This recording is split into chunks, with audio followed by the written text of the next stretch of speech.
Hello and welcome to मध्य मुकाबिल। मैं हूं रबिया खान और मेरे साथ मौजूद हैं रऊफ क्लासरा। सबसे पहले नजर डालते हैं कुछ अहम खबरों पर। DGISPR की अहम प्रेस कॉन्फ्रेंस। खैबर पख्तूनख्वा में दहशतगर्दों को साजगार सियासी माहौल फराम किया जाता है। वजीर आला KP का बयानिया भी खुलकर सामने आ गया। क्या खारजी नूरुल्लाह को वजीर आला लगा दिया जाए? सियासी और अस्करी क्यादत एक पेज पर है। PTI हुकूमत अफगानिस्तान से मदद मांग रही है।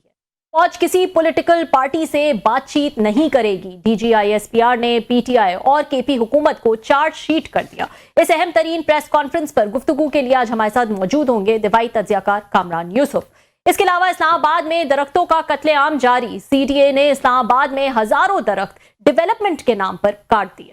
ग्रीन इस्लामाबाद कंक्रीट में तब्दील। इस्लामाबाद के शहरी माहौलियाती तब्दीली के शिकार हो गए। हाउसिंग सोसाइटियों की भरमार। खूबसूरत शहर की तबाही का जिम्मेदार आखिर कौन? इस पर बात करने के लिए हमारे साथ मौजूद होंगी सेनेटर पलवशा बहराम खान। और एनर्जी वजारत में गैर मुल्की गैस पेट्रोल तलाश करने वालों से प्रोडक्शन वाले इलाकों के लिए मुख्तस अरबों रुपए आम लोगों और बच्चों की तालीम और फलाह पर खर्च करने के बजाय बैंकों में रखकर सूद कमाने का इंकशाफ। सोशल जिम्मेदारी फंड्स के नाम पर ली गई रकम डेरा बुगटी, सांगड़ और दीगर इलाकों के बच्चों पर लगाने के बजाय जनीवा में वकला की फीसों पर खर्च की गई। कौमी असेंबली एनर्जी कमेटी इजलास की अंदरूनी कहानी जानेंगे रऊफ क्लासरा की जबानी। लेकिन सबसे पहले हम बात कर लेते हैं आज की एक अहम DGISPR की प्रेस कॉन्फ्रेंस, जिसमें उन्होंने 2025 जो है वो दहशतगर्दी के हवाले से कैसा रहा उस हवाले से डिटेल में बात की है। उस पर बात करने के लिए हमारे साथ मौजूद हैं दिफाई तज्जियाकार कामरान यूसुफ। अस्सलाम वालेकुम कामरान, बहुत शुक्रिया ज्वाइन करने के लिए। जी बहुत शुक्रिया। अस्सलाम वालेकुम। जी कामरान, बताएगा कैसी देखी आपने ये DGISPR की प्रेस कॉन्फ्रेंस, जहां उन्होंने कहा कि 2025 जो है वो फाइट अगेंस्ट टेररिज्म के लिए कॉन्सिक्वेंशियल और लैंडमार्क ईयर जो है वो रहा है, जिसमें उन्होंने 4 चीजें भी गिनवाई। नंबर्स के हवाले से बात की, जो क्लैरिटी अवाम और रियासत के बीच में होनी थी उस हवाले से जो है वो उन्होंने बात की। आपने कैसा देखा इस प्रेस कॉन्फ्रेंस को? आई थिंक मैंने इस प्रेस कॉन्फ्रेंस को देखा है कि ये जो पाकिस्तान की अफगानिस्तान को लेकर के पॉलिसी, अफगान तालिबान को लेकर के पॉलिसी है, उसमें जो बिल्कुल क्लैरिटी थी। और आज की प्रेस कॉन्फ्रेंस से एक और बात वाजे हुई कि 2026 में भी पाकिस्तान शायद अफगान तालिबान की हुकूमत के खिलाफ मजीद जो सख्त पॉलिसी है वो अपनाएगा, अनलेस कि अफगान तालिबान अपने रवैये में तब्दीली करें और जो पाकिस्तान का मुतालबा है उस पर अमल दरामद करें। अदरवाइज लगता ही है कि पाकिस्तान बहुत क्लियर है और आज की प्रेस कॉन्फ्रेंस से ये वाजे है, खास करके जब जिक्र किया कि दहशतगर्दी के खिलाफ पाकिस्तान ही जंग जीतेगा और ताकत के इस्तेमाल से पाकिस्तान जंग जीतेगा। यानी कि किसी भी तरह का कोई भी अगर विंडो अगर अफगान तालिबान की तरफ से कहा जाता है कि इन दहशतगर्दों के साथ मुज़ाकरात करें, तो पाकिस्तान अपने मौक़िफ़ पर कायम है कि TTP हो, कोई बाकी दहशतगर्द ग्रोह हो, इनके साथ बिल्कुल बातचीत नहीं होगी, बल्कि ताकत और यूज ऑफ फोर्स के जरिए इनका खात्मा किया जाएगा। So to me it is very clear कि जो सिंस जो ये आर्मी चीफ जब इनकी तैनाती हुई थी, इनके बारे में यही कहा जाता था कि इनकी जो सिक्योरिटी के हवाले से, दहशतगर्दी के हवाले से, दहशतगर्दों के हवाले से और अफगानिस्तान के हवाले से एक बड़ा एक वाज़ेह मौक़िफ़ है। और आज की प्रेस कॉन्फ्रेंस में वो क्लियरली आपको रिफ्लेक्ट करता हुआ नजर भी आया है। ठीक है, वाज़ेह मौक़िफ़ है और बहुत सारी चीज़ें जो है उस हवाले से भी उन्होंने बात की। उस पर आहिस्ता आहिस्ता जो है वो हम आएंगे। एक चीज़ जो कि वर्थ डिस्कसिंग है और जो कि एक बहुत बड़ी कामयाबी नज़र आ रही है पाकिस्तान की इस साल की, वो ये कि दहशतगर्दी के हवाले से जो पाकिस्तान का नैरेटिव था, जो पाकिस्तान का बयानिया था, वो ना सिर्फ हमारी आवाम ने में से जो कन्फ्यूजन थी वो दूर हुई। उनका कहना यह था DGISPR का कि दुनिया भर ने जो है वो उसको एक्नॉलेज किया। यहाँ तक कि UN ने भी इसको माना कि 20 के करीब ऑर्गेनाइजेशंस हैं जो वहां पे ऑपरेट कर रही हैं। और ना सिर्फ पाकिस्तान बल्कि उज़्बेकिस्तान, ईरान, इन्होंने भी जो है वो शिकायत की है कि अफगानिस्तान की सरजमीन जो है वो दहशतगर्दी के लिए इस्तेमाल हो रही है। तो इस कामयाबी को आप कैसे देखते हैं कि इंटरनेशनली भी जो है वो पाकिस्तान की जो भी बातें पाकिस्तान करता आया है उसको अब दुनिया भी जो है वो मान रही है? देखिए 2025 अगर देखें तो पाकिस्तान के लिए in terms of foreign policy है, उसमें कई कामयाबियों का साथ रहा। इंडिया के साथ जंग, और ये बात भी बिल्कुल दुरुस्त है कि अफगानिस्तान से मुताल्लिक या पाकिस्तान के मौक़िफ़ की तायीद वो UN की रिपोर्ट का आपने हवाला दिया है। जो रीजन की कंट्रीज हैं वो भी पाकिस्तान के मौक़िफ़ की तायीद करते हैं। इनफैक्ट जो 2 रोज पहले पाकिस्तान और चीन के दरमियान स्ट्रेटेजिक मुज़ाकरात हुए थे, उसका जो मुश्तरका एलामिया है उसमें भी चीन ने पाकिस्तान के मौक़िफ़ की तायीद की है और कहा है अफगान तालिबान से कि वो फैसला कौन कार्रवाई करें तमाम दहशतगर्द ग्रोहों के खिलाफ, जो ना सिर्फ पाकिस्तान बल्कि पूरे रीजन के लिए खतरा है। तो बिल्कुल इसमें कोई शक नहीं है कि जो पाकिस्तान का मौक़िफ़ कि ये दहशतगर्दी अफगानिस्तान से ओरिजिनेट हो रही है उसको तायद मिली है रीजन में भी और इंटरनेशनल लेवल के ऊपर भी। बिल्कुल जी, बहुत शुक्रिया कामरान आपका, आपने हमें ज्वाइन किया। अभी रिसेंटली हमने देखा कुछ दिन पहले या कुछ वीक्स पहले प्रेस कॉन्फ्रेंस की थी DGISPR ने। इस प्रेस कॉन्फ्रेंस की ज़रूरत क्यों महसूस हुई, आपका ख्याल है? हालांकि पिछली प्रेस कॉन्फ्रेंस मेरा उस पर खासी कंट्रोवर्सी रही, उस पर खासा एक तनाज़ा भी रहा। बहुत सारे लोग समझते थे शायद उन्हें नहीं करनी चाहिए थी, सख्त मतलब लफ्ज़ इस्तेमाल किए गए थे, तो समझा जा रहा था शायद एक लंबा गैप आएगा। तो अब इसकी क्यों ज़रूरत पड़ गई है दोबारा प्रेस कॉन्फ्रेंस करने की? आई थिंक जो बिल्कुल आपने प्रेस कॉन्फ्रेंस का पहले जिक्र किया और उससे पहले भी प्रेस कॉन्फ्रेंस और गैर रस्मी भी गुफ्तगू तबातुर से मुख्तलिफ जर्नलिस्टों के साथ होती रही है। तो शायद ये एक नई हिकमत अमली भी है जो हमारी आर्मी है और ISPR के ज्यादा इंटरेक्शन शायद किया जाए। बाज़ दफा बहुत से ऐसे इश्यूज होते हैं जिन पर अपना मौक़िफ़ क्लियर करना होता है। तो आई थिंक इस प्रेस कॉन्फ्रेंस की एक तो पूरे साल का उन्होंने रिव्यू दिया, और क्योंकि फोकस इस मरतबा अगर आप देखें तो ज्यादा दहशतगर्दी से मुताल्लिक था और DGISPR ने स्टार्ट में कहा भी कि वो इसी पर ही फोकस करना चाहेंगे। तो शायद जो पर्पस था, एक तो मेरे ख्याल में वाज़े तौर पर एक पैगाम देना अफगान तालिबान को भी कि जी पाकिस्तान का जो मौक़िफ़ है दहशतगर्दी को लेकर के उसमें कोई किसी तरह की तब्दीली नहीं है। तो शायद on the eve of new year या नए साल का आगाज हुआ है तो इस वजह से ये किया गया, और मेरे ख्याल में ये पैटर्न अब जारी रहेगा। मेरा ख्याल में ये जो गिवन के जितना सोशल मीडिया है, मेन स्ट्रीम मीडिया है, तो उसमें क्योंकि हर रोज तो इस तरह की प्रेस कॉन्फ्रेंस नहीं हो सकती, तो और ना ही जो अदरवाइज सर्विंग मिलिट्री ऑफिसर्स हैं या आर्मी चीफ में पब्लिकली बोल सकते हैं, तो बहुत से ऐसे इश्यूज होते हैं कि शायद उनको लगता है कि कुछ अरसे के बाद आ करके उसमें जो फौज है अपना मौकफ या एस्टेब्लिशमेंट अपना मौकफ दे, तो इसी तनाजुर में उसको देखना चाहिए मेरे ख्याल में। तो माजी में हम देखते थे कि इस तरह की प्रेस कॉन्फ्रेंसेज होती थी, उसमें वजीर दिफा या इंफॉर्मेशन मिनिस्टर जो हैं, साथ में ISPR के भी कोई एक आध कोई अफसर बैठ जाते थे, PAD में वो प्रेस कॉन्फ्रेंस करते थे और उनके सवालों के जवाब देते थे।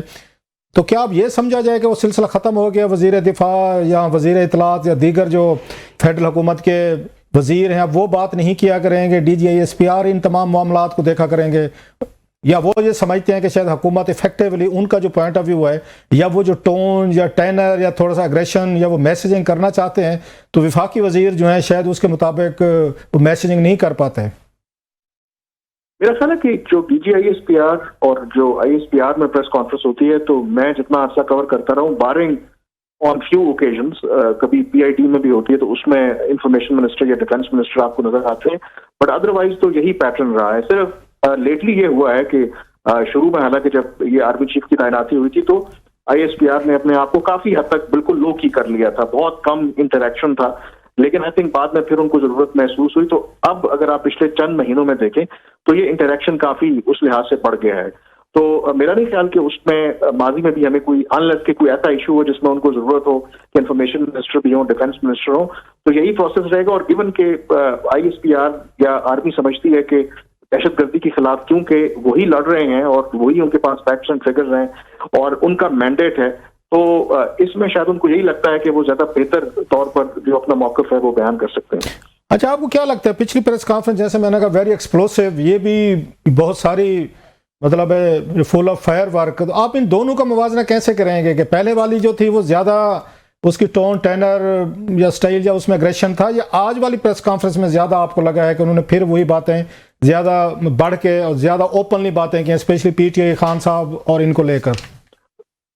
मेरा ख्याल कंटिन्यूएशन ही है। जो पिछली प्रेस कॉन्फ्रेंस थी उसमें आपको ज्यादा पॉलिटिकल एंगल ज्यादा था तहरीक इंसाफ के ऊपर, इमरान खान के ऊपर, इसमें शायद ज्यादा फोकस दहशतगर्दी से मुतालिक था, बट ओवरऑल अगर आप देखें तो टोन वो एक ही है। आई थिंक हर जो DGISPR होता है उसका अपना एक वे होता है, तो ये जो DGISPR है शायद नेचुरली एक होता है कि ज्यादा एक्सप्रेसिव है, तो उस तरीके से जो वो बातचीत कर रहे हैं, तो मुझे तो उसमें कंटिन्यूएशन नजर आ रही है। जहां उन्होंने दहशतगर्दी के खिलाफ बात की तो वहां पर जो खैबर पख्तूनख्वा की हुकूमत है जिस तरीके से उनको तनकीद का निशाना बनाया, फिर उनसे जब सवाल हुआ कि माजी में यही एस्टेब्लिशमेंट बातचीत भी करते रही है इन दहशतगर्दों के साथ, तो उसमें उन्होंने वजाहत देने की कोशिश की कि वो चंद जो शख्सियात थी उनका वो फैसला था, और तनकीद भी की उन्होंने प्राइम मिनिस्टर उस वक्त के इमरान खान के ऊपर कि कैसे उन्होंने उस वक्त के आर्मी चीफ को कहा कि ये आर्मी चीफ कौम का बाप होता है। तो एक कंसिस्टेंसी और कंटिन्यूटी आपको नजर आती है, और डिस्पाइट लेटली अब वो थोड़ा पॉलिटिकल हो जाएगा कि एफर्ट्स हुई कि जी को टॉक्स होने चाहिए, बट DGISPR के स्टेटमेंट और आज की प्रेस कॉन्फ्रेंस से तो वाजे है कि जो गैप है बिटवीन द आर्मी और जो तहरीक इंसाफ, वो मेरे ख्याल में बहुत ह्यूज है और उसको कवर करना शायद इट सीम्स के इस मौके के ऊपर तो नेक्स्ट इम्पॉसिबल लग रहा है। अच्छा, हमने पिछली प्रेस कॉन्फ्रेंस में देखा कि PTI के सोशल मीडिया एक्टिविस्ट, PTI के बहुत सारे सिंपथाइजर, मीडिया इन्फ्लुएंसर, यूट्यूबर्स, उन्होंने बड़ी एक ट्रोलिंग की थी DGISPR साहब की और बहुत सारे पॉइंट्स उठाए थे और ये समझा गया था कि शायद वो डिस्करेज होंगे और अंदर इन पॉलिटिकल मामलात पे वो कमेंट नहीं करेंगे। तो क्या हम इससे ये आज वाली प्रेस कॉन्फ्रेंस से जो उन्होंने कमेंट्स किए हैं KPK की, उन्होंने हुकूमत पे किए हैं, वज़ीर आला पे किए हैं, इमरान खान साहब, बाकियों पे, कौम का बाप होता है चीफ वगैरह, सारी चीज़ें की, तो इसका मतलब वो डिस्करेज नहीं हुए? जैसे मीडिया के लोग थोड़े से थिक स्किन हो जाते हैं तनकीद को बर्दाश्त करने के, या पॉलिटिशियंस हो जाते हैं, तो समझा जाए कि अब अगेन वो भी इसी ही उस पे आ गए हैं कि तनकीद होती रहेगी, ट्रोलिंग होती रहेगी, आपने अपना पॉइंट ऑफ व्यू, अपनी बात जो है ना उसी तरीके से करनी है जैसे आप पहले कर रहे थे। So they have got a thick skin as well. देखिए, इसमें एक चीज याद रखें कि प्रेस कॉन्फ्रेंस तो DGISPR कर रहे होते हैं, लेकिन मैं हमेशा ये कहता हूँ ये DGISPR प्रेस कॉन्फ्रेंस तो वो कर रहे होते हैं, लेकिन जो उनके अल्फाज हैं वो जो इदारे का सरबराह है उसके होते हैं। यानी कि आप कह सकते हैं कि DGISPR की शक्ल में पीछे जो सारा कंटेंट है वो आर्मी चीफ है या फील्ड मार्शल है। तो जो गिवन के मौजूदा जो पाकिस्तान के आर्मी चीफ हैं और चीफ ऑफ डिफेंस फोर्सेस भी हैं, उनका आपको पता है कि जो स्टाइल रहा है बिल्कुल क्लियर हेडेड हैं और हेड ऑन चीजों को लेते हैं। वो इंडिया के साथ जंग हो, अफगान तालिबान के साथ हो, तो मुझे लगता है कि ये उसकी रिफ्लेक्शन भी है कि कम वॉट में कि जितनी ट्रोलिंग हो रही है, जो PTI वाले या बाकी क्रिटिक्स जो मर्जी कहते रहे, हमने जो अपना पर्सपेक्टिव है हमने भी देना है, हम भी खुलकर हेड ऑन करके वो करेंगे। तो मुझे तो उसको मैं इस पर्सपेक्टिव में देखता हूँ कि उससे अगर ट्रोलिंग हुई है तो उसका मतलब है कि दब के जो है वो देना छोड़ नहीं देना, बल्कि अपना मौक़िफ़ जो है वो उससे भी ज्यादा एग्रेसिव देना। तो मैं इसको इस कॉन्टेक्स्ट में देखता हूँ। ये बताइएगा कामरान, KP हुकूमत के हवाले से आप इसको किस तरह से देख रहे हैं? क्योंकि उन्होंने ये बात की, जब उनसे सवाल किया गया तो एक तो उन्होंने ये कहा कि ये जो पॉलिटिशियंस हैं दे आर ऑल वाइज, ये हमारा काम नहीं, हमारा काम फैक्ट्स रखना है और एक क्लैरिटी के साथ जो है वो बात करना है, ब्लैक एंड वाइट जो है वो फौज सोचती है। तो ये पॉलिटिकल जो एलिमेंट्स हैं वो ही डिसाइड करेंगे कि KP में गवर्नर राज लगाना है नहीं लगाना है।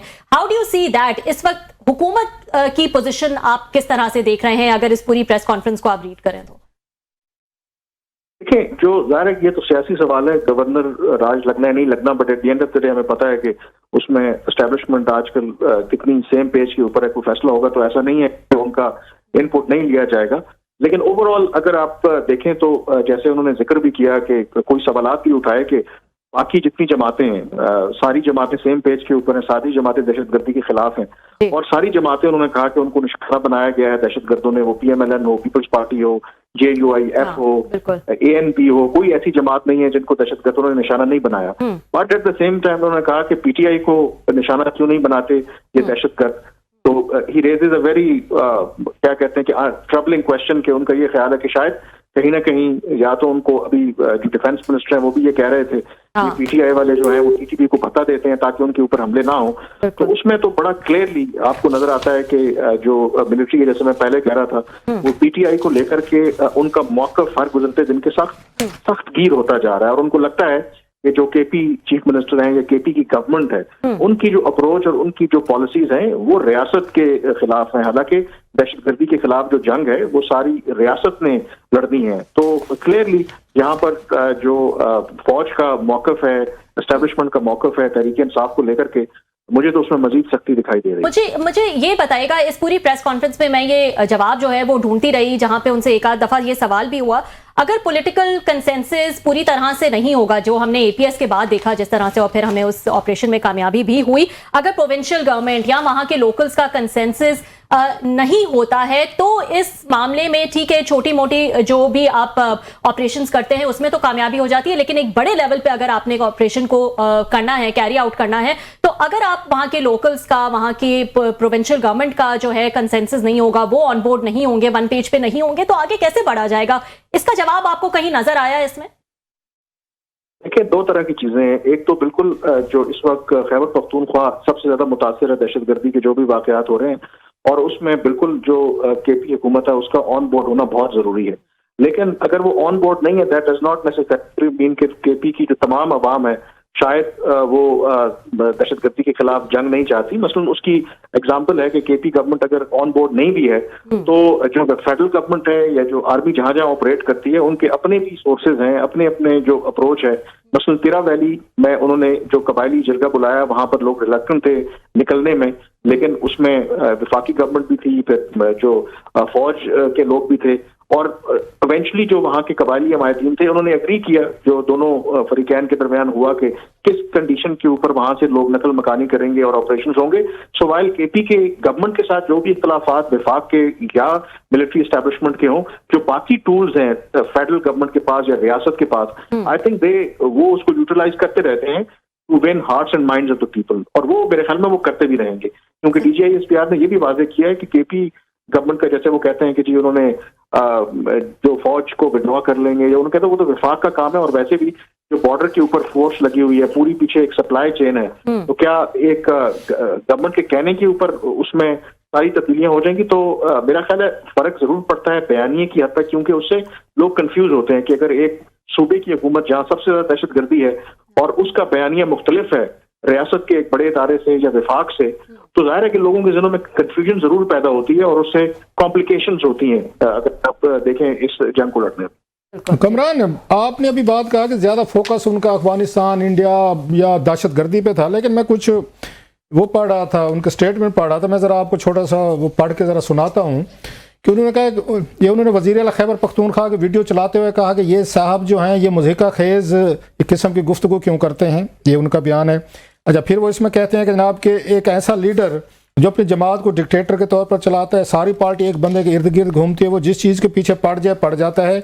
और DGI मतलब ISI के जो फैज़ हमीद को सियासत के लिए इस्तेमाल किया गया, इदारे का कोई तल्लुक़ नहीं, और ये उसके शख्सियात का खेल था, और वो बाख्तियार वज़ीर आज़म था। बाद में कहते मेरे पास तो इख्तियार ही नहीं था, वो इतना बाख्तियार वज़ीर आज़म था कि उसने आर्मी चीफ को कौम का बाप डिक्लेयर कर दिया था। ये it's a very strong statement sir, ये तो अच्छी खासी एक सख्त बातें हैं, पहले से भी ज़्यादा सख्त बातें की गई हैं सर। बिल्कुल, मैंने इसका ऑलरेडी बताया कि जिक्र किया था कि जो अगर आप देखें तो हर गुज़रते दिन के साथ लगता यह है कि जो हमारी इस्टेब्लिशमेंट का मौक़िफ़ तहरीक इंसाफ और इमरान खान को लेकर के बहुत सख्त होता जा रहा है, तो वही आपको उसमें क्लियरली जहां पर भी रिफ्लेक्शन नजर आती है, और उसमें कोई आपको तब्दीली नजर नहीं आ रही, बल्कि हर गुज़रते दिन के साथ जो स्टांस है शायद मिलिट्री एस्टेब्लिशमेंट का। तो फिर ये मुज़ाकरात की जो बात की जाती है, राना सनाउल्लाह साहब कहते हैं 5 बड़े बैठ जाएं, 4 बैठ जाएं, छोटे बैठ जाएं, फलाने बैठ जाएं, ABC बैठ जाएं, और वो कहते हैं जी वज़ीर आज़म ने उनसे एस्टेब्लिशमेंट से बात भी कर ली है, इजाज़त भी ले ली है, और उसके बाद हम बातचीत करना चाहते हैं। तो फिर ये सारा ढकोसला है, ये फिर ये ब्लफ कर रहे हैं या राना सनाउल्लाह साहब, वज़ीर आज़म साहब, जब ये इतनी स्ट्रांग पोजीशन हमारी एस्टेब्लिशमेंट ने ली हुई है तो फिर ये झूठ बोल रहे हैं, मतलब है इनके पास तो कोई इख्तियार नहीं है। फिर वहाँ से तो एक ना ही समझिए इमरान खान साहब और फौज के दरमियान जो है, जो बात अलीमीन गंडापुर साहब ने की थी कोई 1 साल पहले कि भाई साहब ये मेरे बस से ऊपर का काम है, फौज जाने खान जाने दरमियान में कोई बंदा नहीं है, तो हुकूमत ये फिर क्या कर रही है सर? ये जब मुज़ाकरात की बात करती है, ये जो इतनी ऑब्वियस किस्म की जो बातें की हैं वो आप ठीक कह रहे हैं, उसके बाद तो कोई मतलब मीलों तक कोई चांस नहीं है कि हुकूमत का, फौज का, या इमरान खान साहब का कोई ब्रेक थ्रू हो सके। देखिए, इसमें जो मेरा नुक्ता नजर वो ये है कि जो सियासी जमातें, राना सनाउल्लाह का बयान हो या बाकी जो सियासी लोग बयान हो, आई थिंक उनको वो ब्लफ नहीं है, बल्कि देखिए सियासतदानों के ऊपर भी ये दबाव होता है, वो चाहते हैं कि पॉलिटिकल टेम्परेचर वो कम हो, क्योंकि तहरीक इंसाफ ने धमकी दे रखी है कि 8 फरवरी को उन्होंने आना है, तो सियासतदानों का ये नहीं होता कि वो भी गन लेके खड़े हो जाते हैं। Some time good cop bad cop की पॉलिसी भी होती है, बट वो अपनी जगह पे ओवरऑल ये बिल्कुल आई थिंक वाज़ेह है कि जो मिलिट्री एस्टेब्लिशमेंट या उनकी क़यादत है और तहरीक इंसाफ या इमरान खान के दरमियान जो डिफरेंसेस हैं, आई थिंक उनको ब्रिज करना इतना आसान नहीं, और उसके लिए आई थिंक अगर कुछ कोशिश हुई भी है, जो मेरी मालूमात है या मुझे पता है कि उसमें सबसे जो बड़ा इस वक्त फौज का जो कंसर्न है वो यही है कि जिस तरीके से ट्रोलिंग होती है फौज की, अभी भी फौज की क़यादत को आप निशाना बनाते हैं, तो अगर कहीं ना कहीं कोई थोड़ा सा रास्ता खुलना है तो उसके लिए सबसे पहले आई थिंक जो तहरीक इंसाफ है या उनके बाहर बैठे वो जो तनकीद करते हैं फौज के ऊपर बहुत ज्यादा करते हैं, शायद कहीं ना कहीं उनको सीज फायर करनी पड़ेगी, और इसमें कई जो PTI के अंदर एलिमेंट हैं ये क़यादत है वो इसको सपोर्ट करते हैं कि यस, मतलब इस तरीके से हमें थोड़ा सा एक खामोशी इख्तियार करनी चाहिए। लेकिन क्योंकि इमरान खान इस वक्त जेल में है और वो ऐसा करने में बिल्कुल भी कामरान, आपने बड़ी अच्छी बात की, जितना सख्त आपने बड़ी अच्छी बात की। हर दफ़ा ये मतलब पहली शर्त जो बताया जाता है एस्टेब्लिशमेंट की तरफ से वो यही होती है कि आप अपने सोशल मीडिया को ज़रा रोकें। वो जो 5 आए थे अमेरिका से वो मुज़ाकरात करने के लिए, डॉक्टर्स, बिजनेसमैन, तो वो उस वक्त भी पहली शर्त ये रखी गई थी कि एज ए CBM के तौर पर पहले बंद करवाएं। तो आप समझते नहीं है कि एस्टेब्लिशमेंट ये अपना वीक पॉइंट उनके हवाले किया हुआ है कि समझती है PTI और सोशल मीडिया टीमें कि जितना इनको हम हिट करेंगे उतना ही हमसे बातचीत के लिए आएंगे। So it's a weak area of the establishment. जब वो ये कहते हैं कि हम पे अपने सोशल मीडिया को रोकें, वो तो इसको अपना वेपन समझते हैं, वो ज़्यादा इसको स्ट्रांगली एज ए हैमर के तौर पर यूज करते हैं। इन बातों से तो ये लग रहा है मुझे कि अगर एस्टेब्लिशमेंट की पहली शर्त ये होती है कि अपने सोशल मीडिया काम करें, वो बढ़ा देते हैं उसको साथ ही पेस उसकी। देखिए, इसमें फिर आपको ना, मैं समझता हूँ कि जब भी आपको ना अपने एडवर्सरी की स्ट्रेंथ का भी पता होना चाहिए। आई थिंक जो मौजूदा आपके आर्मी चीफ हैं, यही गलती अफगान तालिबान ने की या TTP ने की। उनका यह ख्याल था कि माजी में जब दहशतगर्दी के वाकयात करते थे तो पाकिस्तान की रियासत को ब्लैकमेल करने के लिए करते थे। वो ब्लैकमेल होते थे, मुज़ाकरात की टेबल पर आ जाते थे।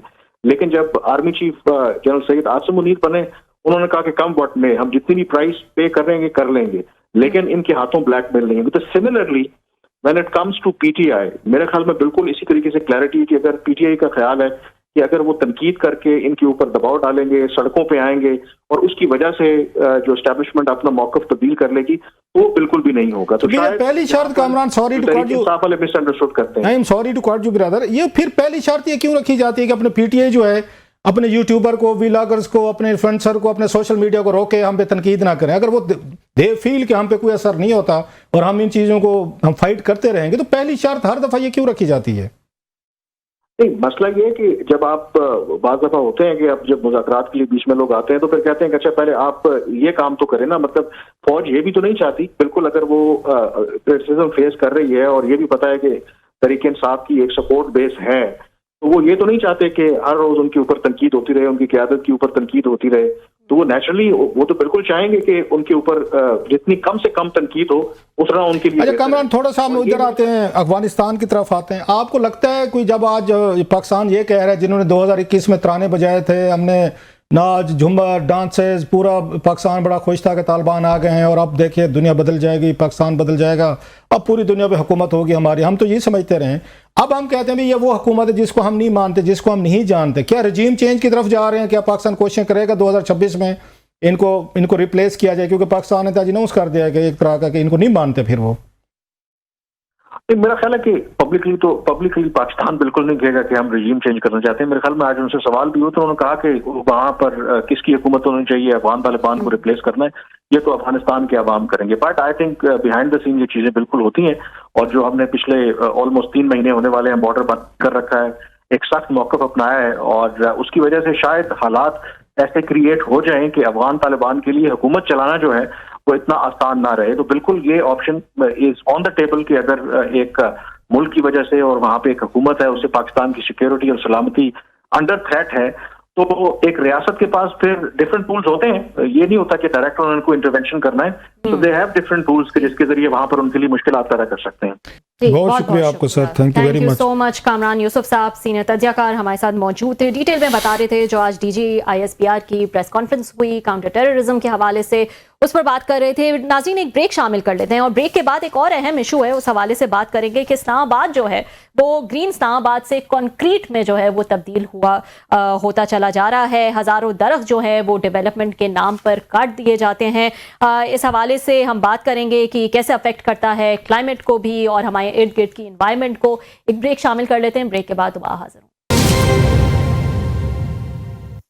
वेलकम बैक नाज़रीन, एक और अहम इशू पर बात कर लेते हैं। इस्लामाबाद में हम देख रहे हैं कि हर रोज़ जो है वो कई दरख्त जो है वो काट दिए जाते हैं, और जहां इस्लामाबाद अपनी खूबसूरती, अपनी ग्रीनरी के लिए जो है वो जाना जाता था, आहिस्ता आहिस्ता जो है वो एक कंक्रीट में जो है वो तब्दील हो रहा है। बड़ी बड़ी बिल्डिंग्स जो हैं वो बनाई जाती हैं, डेवलपमेंट के नाम पे दरख्त जो है वो काट दिए जाते हैं। इस्लामाबाद के शहरी जो हैं वो इससे बहुत ज़्यादा परेशान भी हैं, इस पर आवाज़ भी उठाते हैं, शिकायत भी करते हैं, और क्लासर साहब तो कई दफ़ा जो है वो इस पर बात कर चुके हैं और इसको हाईलाइट कर चुके हैं, इस इशू को। इस पर हम बात कर लेते हैं। हमारे साथ मौजूद हैं सेनेटर पलवशा खान। अस्सलाम वालेकुम पलवशा, बहुत शुक्रिया ज्वाइन करने के लिए।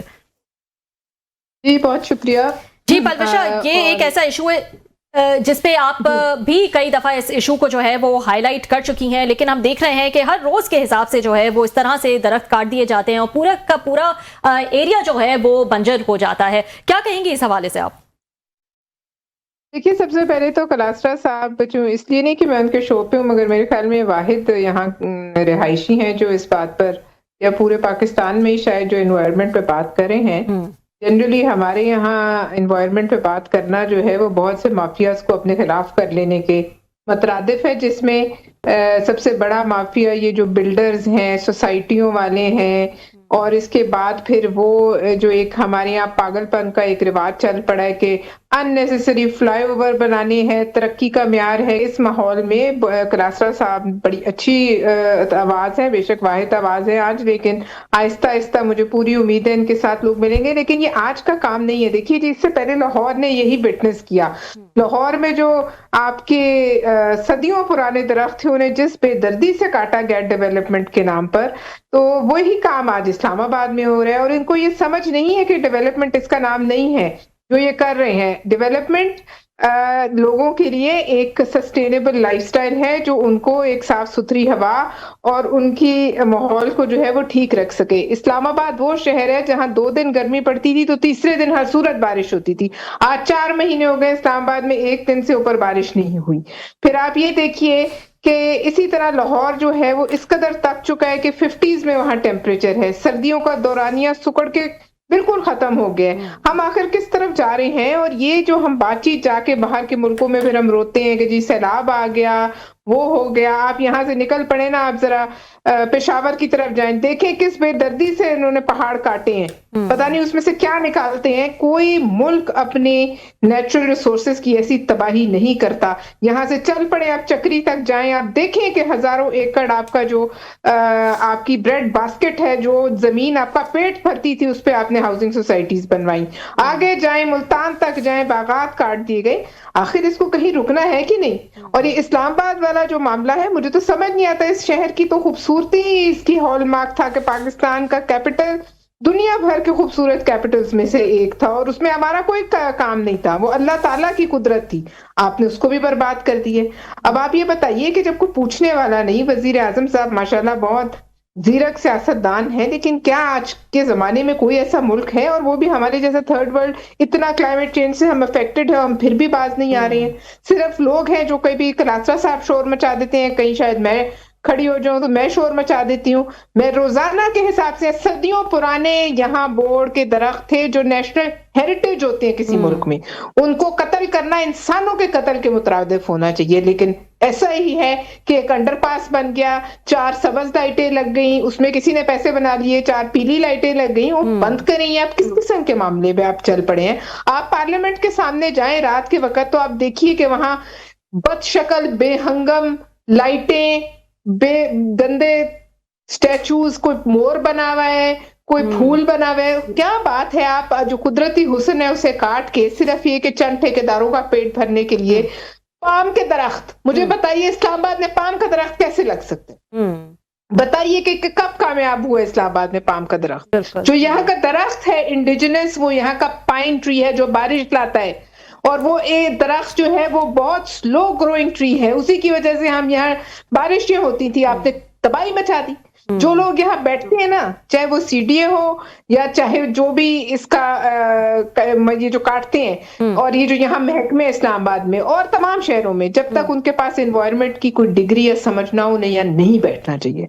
और जिस तरह की सड़कें बन रही हैं, हमारे सामने ये ईरान एवेन्यू बनी, ईरान एवेन्यू पर इन्होंने, मेरे ख्याल में आज कुछ माह हुए हैं, ईरान एवेन्यू सारी बैठ गई है। उसके लिए कई दरख्त मेरे सामने काटे गए, कई 100 दरख्त काटे गए। आज वो एक तपती हुई सड़क है और कुछ भी नहीं है, जो गर्मी में इतनी तपती है कि आपके टायर चिपक जाएं। तो मुझे समझ नहीं आ रहा कि हम किस तरफ जा रहे हैं और इसका क्या नतीजा निकलेगा। जी बहुत शुक्रिया आपका। आपने पूरा, वो कहते हैं ना, अपना दिल जो है ना वो निकाल के रख दिया है इस्लामाबाद से। बिकॉज यू आर, वो कहते हैं ना, एक तो सन ऑफ द साइल होता है, एक डॉटर ऑफ द साइल होता है। आप इसी धरती की बेटी हैं, तो इस दुख को, ये पोठवार को आप बिल्कुल समझ सकती हैं।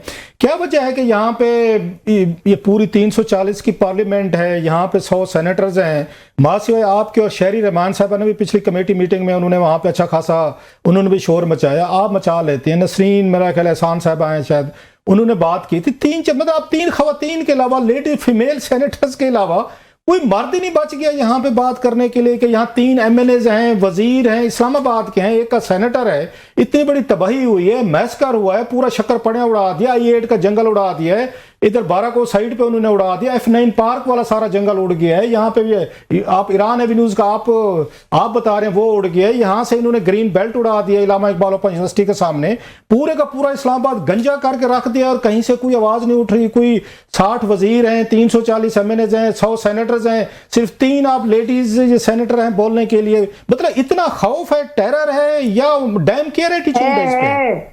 बेशक है। आप क्या बात कर रहे हैं, ये आसान काम है जो आप बोल लेते हैं। मैंने तो अभी पिछले दिनों खमियाजा नहीं भुगता बोलने का, तो आपको नहीं पता कि बोलने की उसकी वजह है, मैं आपकी बात काट रहा हूँ। आपका स्टार है एरीज, आप फायर साइन है, मेरा लियो है, मैं भी फायर साइन हूँ, हम बोले बगैर रह नहीं सकते। तो that's one of the reasons है कि फायर साइन है हम दोनों का।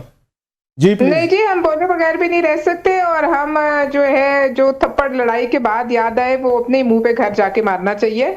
बात वही है तो मौके पे होती है। अगर आज हम ना बोले तो ये हमारी, मैं समझती हूँ कि मेरे से तो देखिए ये खामोशी इसलिए मुमकिन नहीं कि आप देख रही हैं कि क्या डेवस्टेटिंग इफेक्ट है, बल्कि वो वक्त दूर नहीं जब दुनिया आपको कहेगी कि आप कर क्या रहे हैं। आप हमसे आप आते हैं पैसे मांगने, आप रोते हैं कि क्लाइमेट चेंज से आप सबसे ज्यादा अफेक्टेड हैं, तो आप कर क्या रहे हैं। ये एक ऐसा शहर है जहाँ डिप्लोमेट्स खुद रहते हैं। ये शहर रिप्रेजेंटेटिव है, ये डिप्लोमेट्स का गढ़ है, ये एम्बेसीज का गढ़ है। क्या वो नहीं देखते?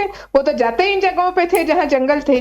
और ये इसके ऊपर it should be a criminal offence in this country. एक दरख्त को भी काटना एक क्रिमिनल ऑफेंस। इस पे मैंने एक बिल बनाया है जो उम्मीद है मुझे कि अगली हमारे सेशन में लगेगा। मैं समझती हूँ क्रिमिनल ऑफेंस होना चाहिए कि दरख्त को काटना, छेड़ना, चाहे जो भी हो, चाहे पेपर मलबरी हो। पेपर मलबरी कह के पता नहीं कौन कौन से दरख्त काट देते हैं। कोई अकाउंटिंग का सिस्टम नहीं, कोई चेक्स एंड बैलेंसेस नहीं, किसी प्रोजेक्ट को कोई EPA नहीं। अभी एक और खबर आ रही है कि किसी और हाउसिंग सोसाइटी के लिए सड़क बनाने के लिए जंगलात साफ किए जा रहे हैं। अगर ये सच है तो शर्म की बात है। ये सच है तो फिर जो भी इस शहर में या इस मुल्क में अगर किसी लंग रिलेटेड, किसी हेल्थ रिलेटेड, जो कि सांस लेने से बीमारी हो, इससे कोई भी और ऐसी बीमारी जिसमें चिड़ियां खत्म हो गई हमारी सारी, मच्छरों ने हम पे बौछार कर दी, डेंगू है, इसकी सबकी FIR जो है ना हुकूमत पे कटनी चाहिए अगर वो इस तबाही को नहीं। बहुत बहुत शुक्रिया पलवा शाह हमें ज्वाइन करने के लिए। बता रही थी जैसे कि क्लासा साहब ने कहा, अपना दिल खोल के जो है वो उन्होंने रख दिया कि इस्लामाबाद की जो हालत हो गई है और जिसको एक ग्रीन इस्लामाबाद, उसकी खूबसूरती और ग्रीनरी की वजह से जो है वो जाना जाता था, अब कंक्रीट में जो है वो तब्दील होता जा रहा है। एक ब्रेक शामिल कर लेते हैं नाज़रीन। ब्रेक के बाद एक और अहम खबर है, वो भी आपके साथ डिस्कस करेंगे। Welcome back viewers. एक और अहम खबर जो है वो आपके साथ डिस्कस कर लेते हैं। कौमी असेंबली एनर्जी कमेटी का इजलास हुआ और क्लासर साहब जो है वो वहाँ पे मौजूद थे। उनसे ही जो है वो डिटेल्स जानते हैं कि उसमें क्या क्या इंकशाफात हुए। CSR के नाम पर जो रकम ली गई वो कहाँ गई, जो फंड्स हैं वो जनीवा क्यों चले गए, क्या हुआ उनका इन फंड्स का, उस हवाले से भी कुछ इंकशाफात हुए। डिटेल्स जो है वो क्लासर साहब से जानते हैं। आज एनर्जी कमेटी का इजलास था और बड़ी अहम कमेटी है। इसमें साउदर्न पाकिस्तान पूरा इसको एनर्जी को ही डील करता है। और ये कौमी असम्बली की थी, नवीद कमर साहब हैं वहाँ पे, उसके बाद ये काकड़ साहब हैं, फिर सबसे ज़्यादा वहाँ पे असद आलम नियाजी साहब हैं जो बड़ा एक्टिवली वो कमेटी की को वो करते हैं, वहाँ पे तैयारी के साथ आते हैं, ये एक्सपर्ट भी हैं। और इसके जो चेयरमैन है वो मखदूम साहब हैं और वो भी काबिल आदमी है हिम्मत से, वो भी उनको भी अपने सब्जेक्ट का पूरा पता है, वो भी बैठते हैं यहाँ पे। तो इसके बाद सैयद मुस्तफ़ा महमूद, ये भी अपना सब्जेक्ट, नौजवान है बट ही नोज हिज ये सब्जेक्ट। जो वजीर एनर्जी आते हैं वो भी नौजवान है, वो भी इक्वली काबिल हैं हिम्मत से। अली परवेज मलिक जो हैं और बड़ा अपना सब्जेक्ट जानते हैं। आज उन पे बड़े ताबड़तोड़ हमले किए हैं, आगे से कोई आसान नहीं है। नवीद कमर साहब खुद पेट्रोलियम मिनिस्टर रहे हुए हैं, सो उनको सामना करना। तो भाई मासिक अली परवेज मलिक ने भी उनके जवाबात जितने भी थे वो दिए, वो सेटिस्फाई हूँ ना हूँ दैट्स अनदर थिंग, बट उन्होंने अपनी तरफ से जो साइड थी अली परवेज मलिक साहब की उन्होंने भी कवर की, बहुत सारी बातें होती रही हैं। एंड जो मेन चीज़ उसमें इंकशाफ हुआ, जो एक आध आपको बताऊँ मैं, जो लोगों के इंटरेस्ट का होगा इस मुल्क के साथ, कि ये जो फॉरेन कंपनीज आती हैं एक्सप्लोरेशन, जिनको लाइसेंस मिलते हैं प्रोडक्शन ऑयल गैस के लिए, इनकी एक ना क्लास होती है जिसको वो कहा जाता है कि जनाब कि आप एक तरह के सोशल रिस्पॉन्सिबिलिटी एक क्लास होती है कि जितना भी प्रॉफिट होगा कुछ ना कुछ परसेंटेज जो है आपको वहाँ के लोकल लोग हैं जहाँ गैस या ऑयल वगैरह जो भी आपके वहाँ पे कुएं आपको मिलते हैं, आपने कंट्रीब्यूट करना होता है। वो जो पैसे दे रहे हैं आज उनके बारे में इंकशाफ हुआ है, वो पैसे उन लोगों पे लगने की वजह से डेरा बुगटी है, सांगड़ है, इवन करक वगैरह भी है यहाँ पे, अगर खैबर पख्तूनख्वा में देखें, वो जो पैसा उन कंपनी से ले रहे हैं वो कंपनीज दे रही हैं जो फॉरेन कंपनीज हैं। अच्छा, वो पैसा यहाँ पे जो जमा हो रहा है इस एनर्जी मिनिस्ट्री का जो डिपार्टमेंट है उनके पास, पता ये चला है कि उन्होंने बैंकों में रखा है, उस पर सूद खा रहे हैं, रादर देन मतलब स्पेंडिंग ऑन दोज वो बच्चे हैं तालीम में। 2.5 करोड़ बच्चा इस वक्त आपका स्कूलों से बाहर है, और ये तो ज्यादा ये वो एरियाज हैं जो आप कह सकते अंडर डेवलप्ड हैं, वहाँ पे तरक्की नहीं है, स्कूल नहीं है, हेल्थ नहीं है, सड़कें नहीं है, वहाँ पे लगाने के बजाय बैंकों में रख के सूद ले रहे हैं। और बाकायदा FBR को अच्छा खासा उन्होंने वो भी दिया है, उनको टैक्स भी कटा है, वो मजे की चीज है। इन्होंने सेविंग के अकाउंट में रखा हुआ जो विद होल्डिंग टैक्स जो है, ये पता ये चला है कि 52 करोड़ रुपया जो उनका विद होल्डिंग टैक्स में कट गया है। और प्रॉफिट जो है ये जो लेते रहे, एक दफा इन्होंने फंड की मांद में 1.90 करोड़ रुपीस के इनको प्रॉफिट भी हुए, फंड आया इनके पास। अब ये पता चला है कि ये जो पैसा था मोस्टली वो उन्होंने सेमिनार्स में भी लगाया है, ट्रेनिंग पे भी लगाया है, करोड़ों पे उधर भी खर्च होते रहे, अफसरान के हो रहे हैं जनाब के, उनकी ट्रेनिंग हो रही है, उनके दौरे हो रहे हैं, सारी चीजें। सबसे बड़ा इंकशाफ ये किया है उन्होंने नवीद कमर साहब ने कि यहाँ से पैसा जो है वो वकीलों को, जनीवा में कोई केसेस थे, कोई हेग में थे, वकीलों को फीसें देने के लिए जो गरीबों का, बच्चों का, डेरा बुगटी का, सांगड़ का, कड़ा का जो पैसा था जो वहां लगना चाहिए था, वो वकीलों को उन्होंने फीसों की बात में दिया है। इसमें बहुत सारी और भी चीजें, हम इसको बदतर है, ये आपकी प्रायोरिटीज हैं, ये आपका पाकिस्तान है, ये आपकी ब्यूरोक्रेसी है। और फिर कहते हैं जनाब के ब्यूरोक्रेट कहते हैं हमसे सवालों जवाब ना करो, नैब हमें कुछ ना कहे, नहीं तो हम काम नहीं करेंगे, बदले में ये आप चौके छक्के मारते हैं कि डेरा बुगटी और ये सांगड़ के बच्चों का पैसा जो है आपने हेग और जनीवा में खर्च कर दिया। बिल्कुल बिल्कुल। नाजरीन, आज के लिए इतना ही, कल आपसे फिर मुलाकात होगी।